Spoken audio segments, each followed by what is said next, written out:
how many reviews, let's say specifically Google reviews, do you have for your practice? 1, 5, 10, 100, 500, 1,000, somewhere in between. Google reviews are so important, and that's what we're going to be talking about, among many other things, on today's edition of the Dental Practice Fixers Podcast. I'm Dr. Richard Madow, co-founder of the Madow Center for Dental Practice Success. I'm glad to be your host today on The Fixers. So hey, let's talk about Google reviews. But first, really quickly, we know these days it is more important than ever to control your overhead. And by controlling your overhead, I think that means lowering your overhead. But you've got to be careful when you lower your overhead, because you don't want that to impact the level of quality service you provide for your patients, both clinically and non-clinically. You don't want to cut something out of your practice expense only to have it cause negativity with your patients or a negative effect on your bottom line. And that's why I'm going to say the easiest, simplest, most efficient way to lower your overhead almost immediately is to start using Stacks by Fat Merchant for your credit card processing. We use them at the Madow Center. We've recommended them to thousands, tens of thousands of dental practices across the US. And we love Stacks because they don't charge an overage percentage, just a low, flat monthly fee for your processing. Want to find out more?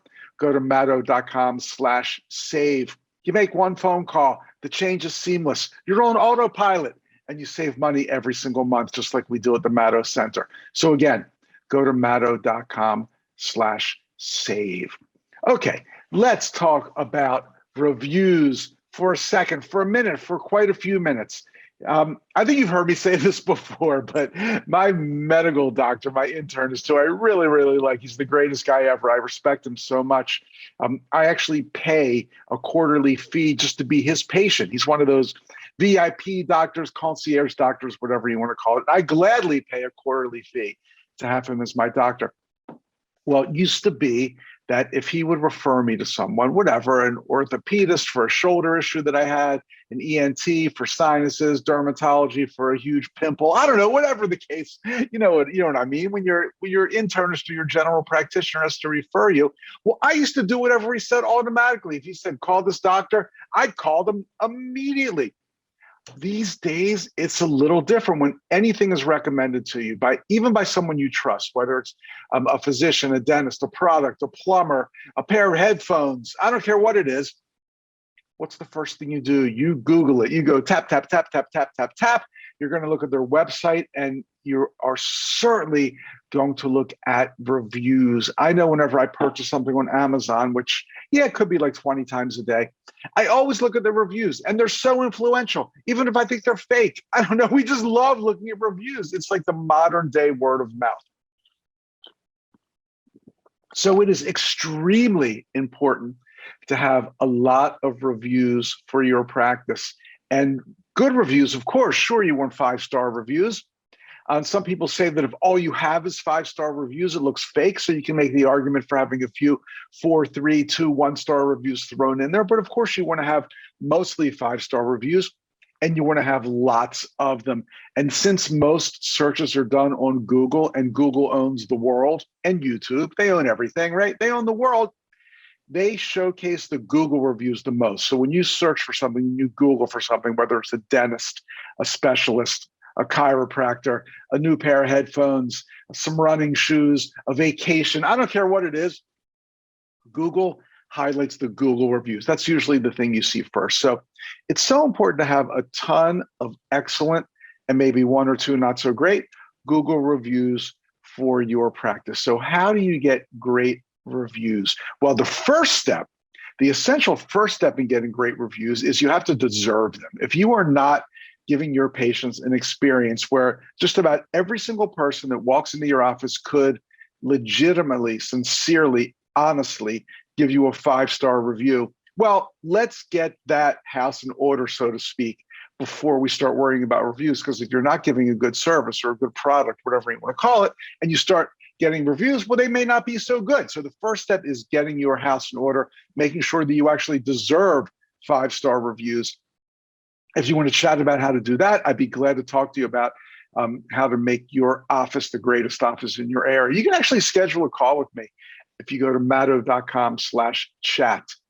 This is for practice owners only, but if you want to talk to me about anything, you can go to maddo.com/chat. But needless to say, the first step in getting good reviews is to actually deserve good reviews. So let's do that first. Make your office the office where somebody couldn't help but give a 5-star review. Okay, so now how do we get good reviews? I've been in offices before where I've seen a sign in the reception room that says, please review us on Facebook or please review us on Google, whatever. There's nothing wrong with it, but the thing is, it doesn't work. Nobody does it. They just don't do it. People just don't do that. I mean, yeah, maybe 1 or 2 people a year, but that's not the fast track to getting a lot of reviews in your practice. Another thing that people do is they will kind of pick a patient. Oh, this patient gave us a compliment, or this patient had a great visit, and they'll ask them for reviews, and they'll stick an iPad in front of them and say, here's our iPad, here's how you do it. You go in there and you give us a review. Well, unfortunately, because that would be such a great way to do it, unfortunately, that doesn't work because Google knows your IP address. The IP address, I think it stands for Internet Protocol. I could be making that up. I don't know. If I'm wrong, please feel free to correct me. But essentially, it tells Google or anyone else where that review is coming from, what physical geographic location.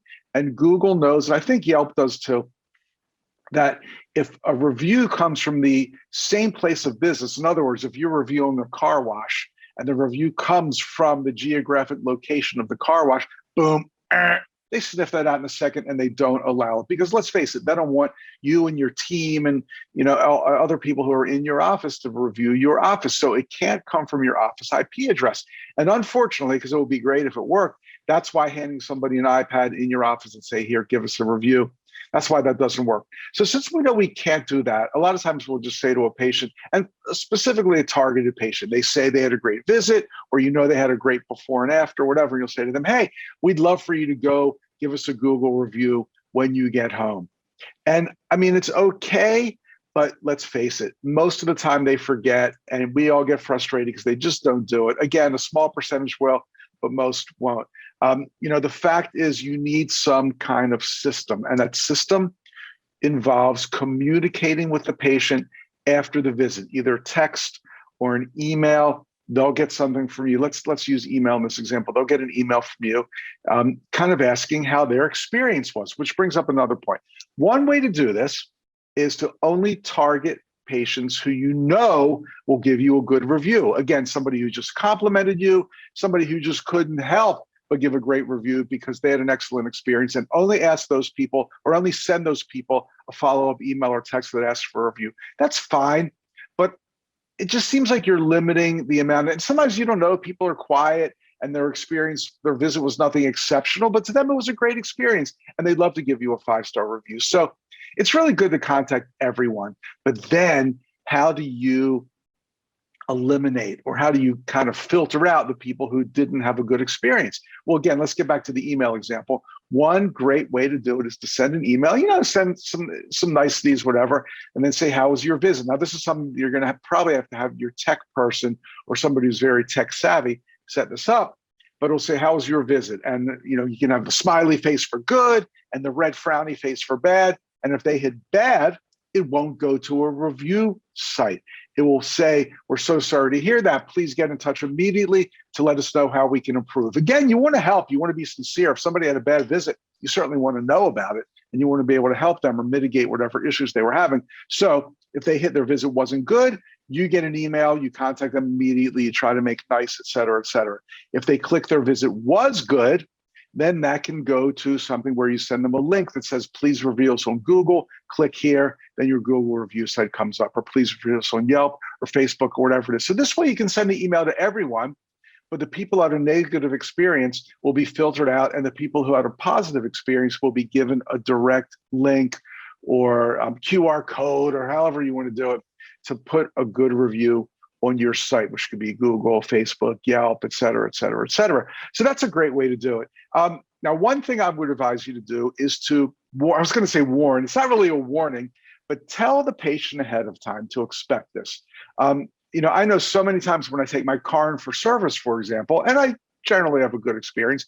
The service technician will say, hey, please look out for this. You're going to be getting an email from the dealership asking how your experience here was. I hope you can give me 5 stars. If there's some for some reason you can't, just let me know right now. I'd love to speak with you about it, whatever. But they warn me, they kind of pump me up that I'm going to be getting that email. And when my service advisor, who I like, he's a really good guy, specifically says I'm going to be getting this, and they ask me for a good review, I feel like I'm much more likely to be compliant rather than just randomly some email shows up asking how my experience was at the car dealership. So it's great to prime your patients, let them know they'll be getting an email or a text. Some people don't like the word review. I know it's been suggested by Dr. Len Tal, who is the country's leading expert on dental reviews, that you tell the patient you'll be asking for some feedback. And I agree with Len. That does sound so much nicer. A review, I don't know, it sounds like you're asking for a favor. Asking for some feedback, it sounds like you're trying to help them. So please be on the lookout for an email or a text in the next day or two. We'd love to hear your feedback on how your visit went. Boom.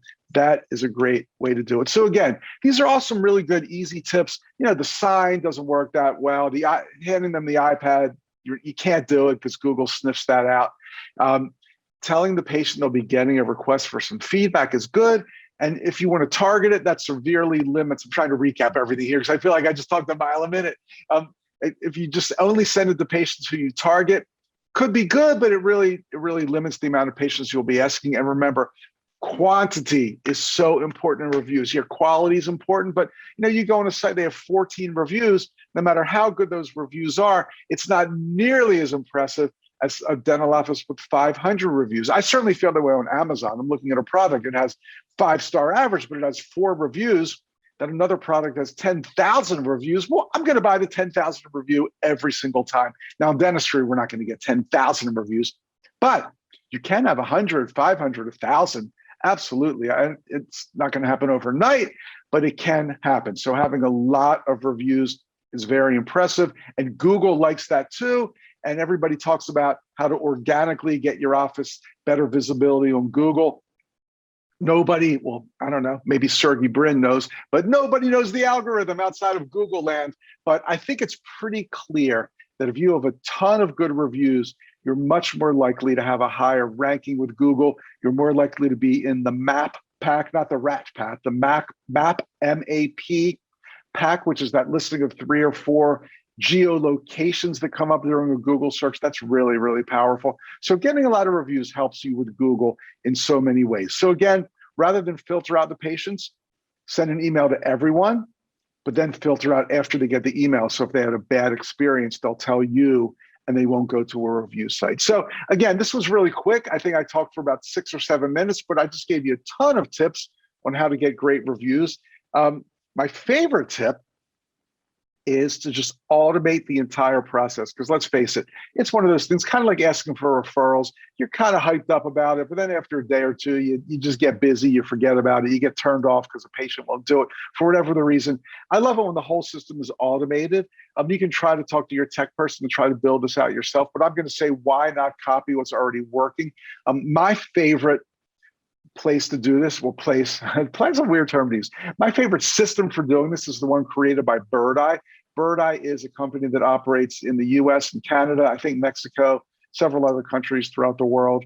It's kind of an automated review process. They are the experts at it. They've got it down. They have a lot of dental clients. If you Google a dentist and they have 500 to 1,000 reviews, I'd say there's an excellent chance they're using BirdEye. They're really inexpensive and they know how to do it. And best of all, you put it in motion and you forget about it. I know, like for me personally, I'll get all excited about doing something like asking for referrals, asking for reviews, for feedback, whatever. But then other things come in place and you get busy and you forget about it and boom, the whole thing ends. So that's why I love that thing's automated.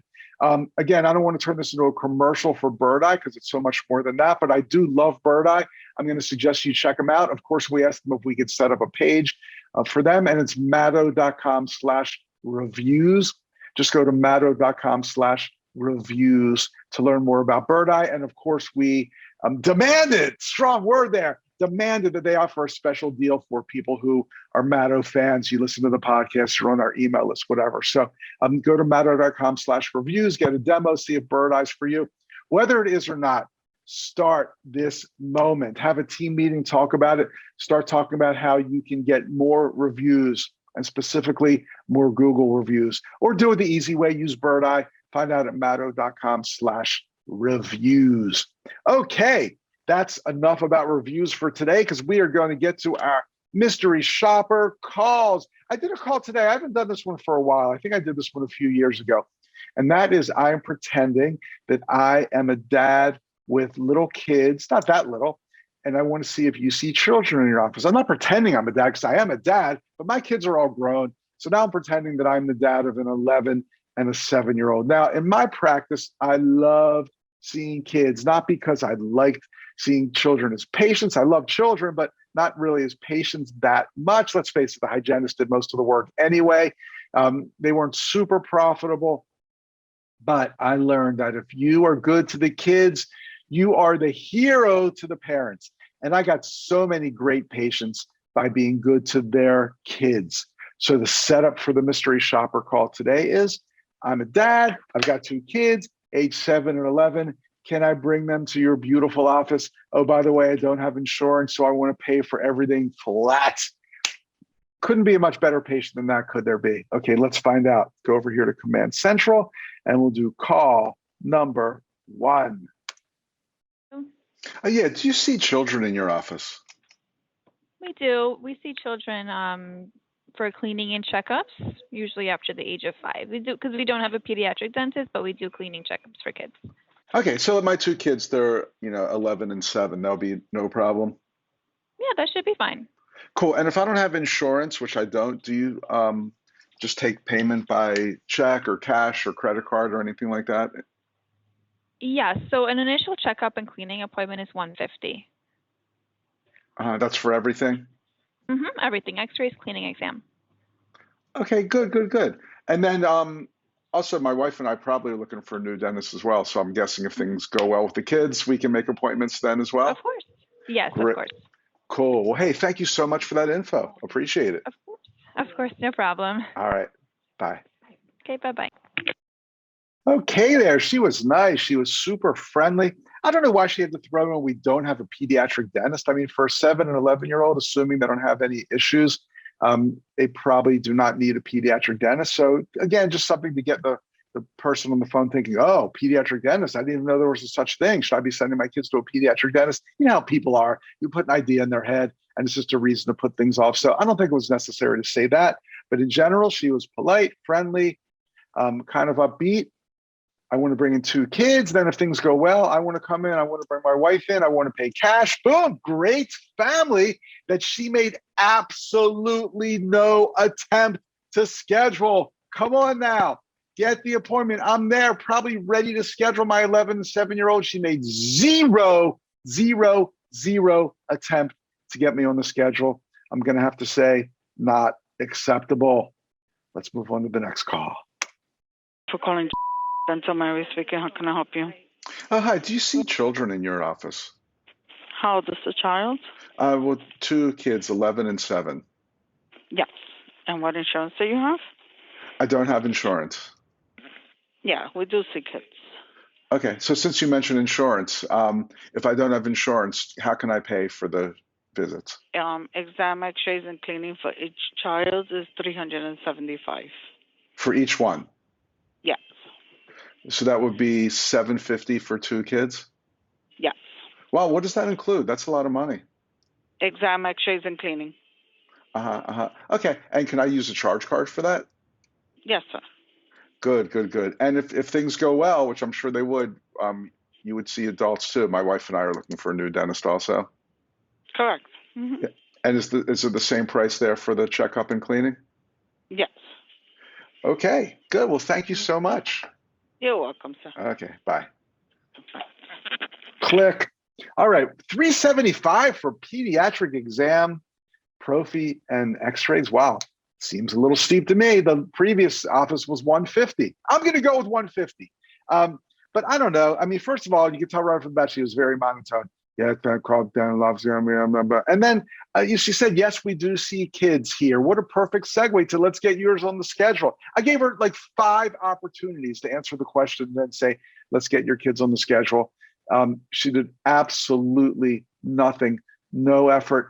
Of course, instantly she asked if I, what insurance I have. She didn't even ask if I have insurance. She said, what insurance do I have? Which might tell me something about this practice. I'm not sure, but $375 for a kid's pro fee. And then I didn't flinch. I said, I'm ready to go, man. I'll use my charge card. And she made zero attempt to get the kids in or me or my wife. Complete disaster there. Well, let's do one more and see if it can possibly continue.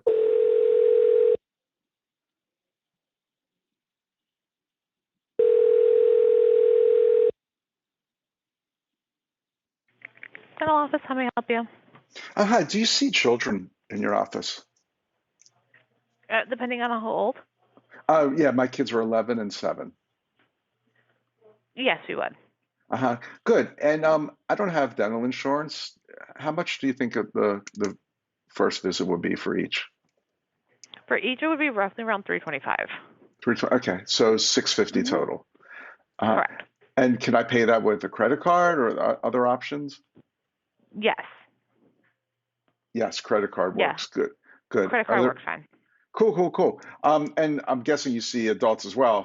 Like if everything goes great with the kids, my wife and I would be able to make appointments also. Yeah, of course. Excellent. Well, thank you so much for that. You're welcome. Anything else I can help you with? I think that should do it. That's great. Thank you very much. You're welcome. Okay, bye. Bye-bye. I know when the call starts when she answers the phone, it just says dental office, that it's going to be a winner. But after that, she was actually pretty friendly, kind of upbeat, much more upbeat than the second caller, who was completely monotone. So their fee was $325 for a child. Wow. We got $150, $375, and $325. Fees are just all over the map, aren't they?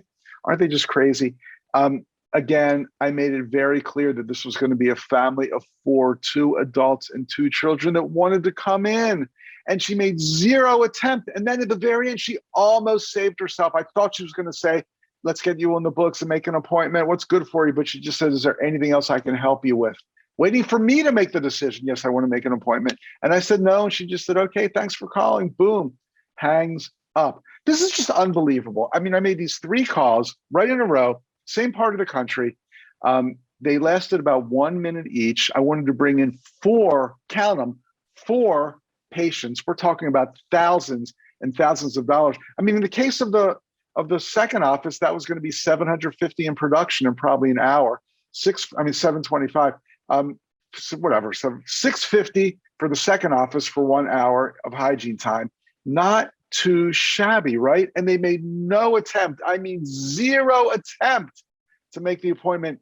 The lesson: don't do this in your office. When you get a call like this, be friendly, be warm, answer their questions, and then say, we'd love to see you in our office. Does tomorrow at 3:30 p.m. work for you? Whatever it is, make the appointment. All right. That's it for today. I think we've had it. Go to Matter.com/save if you want to find out how to switch to Stacks for your credit card processing. Matter.com/chat if you want to schedule a call with me. If you're a practice owner, I'll talk about anything with you, but hopefully some great advice to help your practice. And if you want to learn how to automate your Google reviews and get hundreds of them, go to Matter.com/reviews. Thanks so much for being here. I'm Dr. Richard Madow, co-founder of the Madow Center for Dental Practice Success. We help you succeed. And I'll see you in the next edition of the Dental Practice Fixers podcast. Oh, my personal email address, Rich, R-I-C-H, @Madow.com. Thanks so much for listening or watching. See you soon.